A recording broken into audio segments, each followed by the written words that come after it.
estamos de volta em Setúbal para falar um pouquinho agora do tema trabalho e felicidade e qual a relação que vocês têm, que esse tema tem com sucesso. Bom, a primeira coisa que eu gostaria de lembrar é que a maior parte das pessoas, trabalho tem a ver com labuta, com luta, com o ganha-pão. Então, se você quer saber o que a gente pensa sobre essa relação trabalho, sucesso e felicidade, fique com a gente. Vocês sabem que eu sempre gosto de lembrar essas questões do DNA, né? Que nesse DNA tem muitas memórias, muitas questões, muitos padrões que vêm sendo passado de geração em geração até chegar a gente. E essa questão do trabalho também. Os nossos antepassados, o trabalho, eles trabalharam muito duro. Alguns deles conquistaram fortunas, os meus antepassados foram imigrantes portugueses, italianos e suíços, mas ao chegar ao Brasil, eles labutaram muito, eles trabalharam muito para chegar onde eles chegaram, e eu tenho certeza que a história dos seus antepassados também é parecida. Mas nesses tempos, o trabalho realmente era duro, especialmente para os imigrantes, né? Então, eu acredito que, por conta dessa herança, quando nós pensamos em trabalho e pensamos em coisa dura, parece que fica muito estranho alguém dizer que gosta do que faz. Porque dizer eu gosto do que eu faço, eu me divirto trabalhando, isso tem um pouquinho de irresponsabilidade, de inconsequência. Então, as pessoas que conquistaram sucesso financeiro, que conseguiram encontrar aquele lugar dentro do ramo profissional que eles lutaram e labutaram a vida inteira, isso não necessariamente significa que essas pessoas são felizes. Muito pelo contrário. Elas fazem isso porque é importante para elas, porque tem que sustentar a família, porque tem que pagar os estudos para os filhos, porque tem que deixar uma herança. E o que acontece? Elas abrem mão da felicidade delas em função da felicidade dos filhos, da estabilidade da família, do sustento da família. Isso é errado? Não, mas elas deixam de viver, né? Elas dedicam a sua vida à família, e isso é certo, é claro que é, mas a gente também tem o direito de ser feliz, da gente se divertir, e no campo profissional é isso que é essa a ideia que nós gostaríamos de estar trabalhando hoje. Essas pessoas que sentem que o trabalho é um fardo, que é uma coisa dura, que é para o sustento da família, porque nós precisamos deixar alguma coisa para os filhos, né, para os nossos descendentes, geralmente elas têm um perfil fácil de identificar. Ou elas exigem muito das pessoas, então são aquelas pessoas no ambiente de trabalho ou até mesmo no âmbito familiar que são muito rígidas com os seus colegas, com os seus familiares. Elas têm marcas de expressão. Eu tenho marcas aqui, mas é que eu tenho sensibilidade à luz, então eu vivo fazendo assim, né? Mas ela tem o rosto, traz no rosto esse peso, né, que ela carrega, e muitas vezes elas se orgulham disso, né, e elas não conseguem conceber pessoas que conseguem ser felizes fazendo o que fazem, e muitas vezes elas inconscientemente,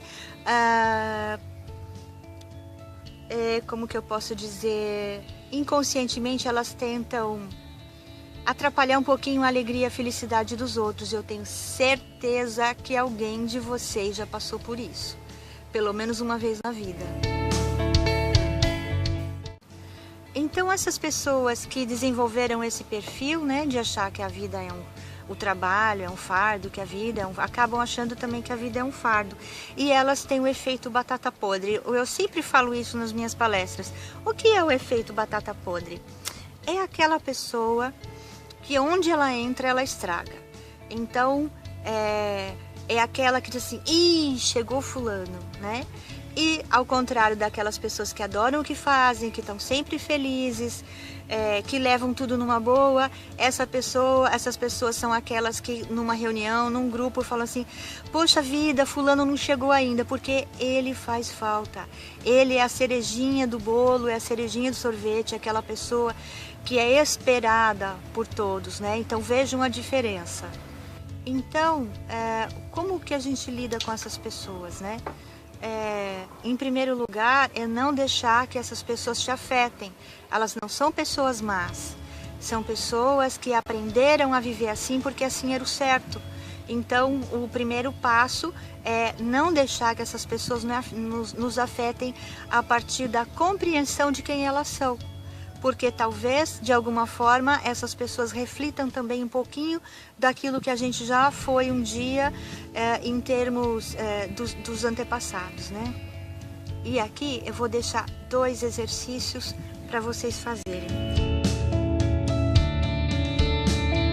Nunca deixem que elas te contaminem com a sua falta de felicidade. E aprenda a perdoar. Eu não sei se eu já abordei ou se vocês já sabem, até a psicologia positiva tem estudos sobre a capacidade de perdão, né? As pessoas que conseguem perdoar, elas são mais felizes. A partir do momento que você tem consciência de que essa pessoa não é uma pessoa má, ela não é uma pessoa amarga, ela ficou assim. Então a gente fica mais fácil perdoar. E ao invés de ficar apontando o dedo, reclamando da pessoa, dizendo que fulano é mau, que fulano muitas vezes as pessoas usam a expressão é mal amado, é mal amada. Não. Deixem esses comentários de lado, porque esses comentários são negativos, não levam ninguém a lugar nenhum. E o negócio é, primeiro, não permitir que essas provocações delas te afetem e perdoar, né? Perdoar.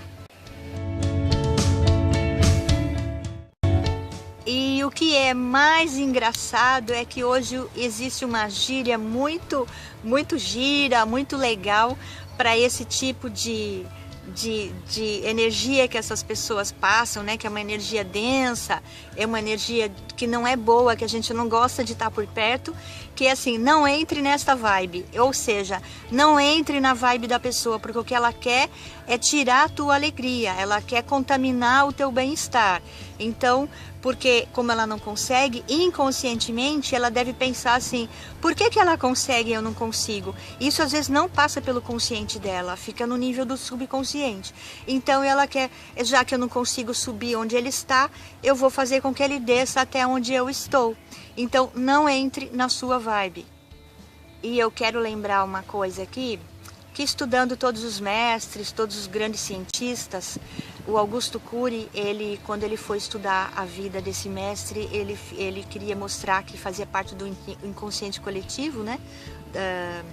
Ele acabou virando um grande e fiel divulgador do seu pensamento e dos seus ensinamentos. Então esse mestre, lá nas últimas dele, né, nos seus últimos momentos, ele nos deixou uma frase, nos deixou um ensinamento perfeito para essas e tantas outras situações. Ele disse assim: perdoai, eles não sabem o que fazem. Então é essa consciência de que o outro não é o que ele aparenta ser, mas ele se transformou nisso por conta de N fatores que ele desenvolveu nessa vida, ou que ele trouxe no seu inconsciente, o que ele trouxe no seu DNA. São esses fatores que a gente tem que entender e perdoar, porque nós gostaríamos que as pessoas, quando a gente faz alguma coisa que a gente não percebe, porque eles também não percebem, que alguém pensasse assim e nos perdoasse, porque a gente às vezes não tem noção do que está fazendo. E nós ferimos, nós agredimos e depois a gente acaba se arrependendo, mas aí a coisa já foi, né? Aliás, uma das coisas que eu gostaria de lembrar aqui para vocês, nesse texto que eu escrevi, é que eles são inconscientes da própria infelicidade. E se não podem degustar esse humor, essa serenidade, o perdão, a compreensão e a flexibilidade, porque são realmente crianças amargas em corpos de adultos. Esse exercício de compaixão, se você não tem, vale a pena ser desenvolvido. E agora eu quero concluir as minhas anotações com as imagens desse parque. Vai aqui o endereço, o nome direitinho, para se vocês vierem em Portugal, a Setúbal, se quiserem visitar esse local, e prestem atenção nisso que eu vou dizer agora.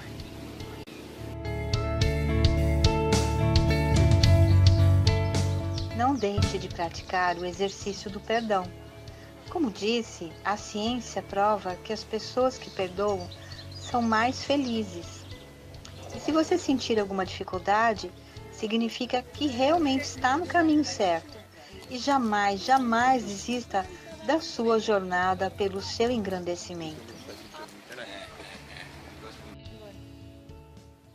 Está gravando? Tá gravando? Tá faltando Vitor. Olá. Olá.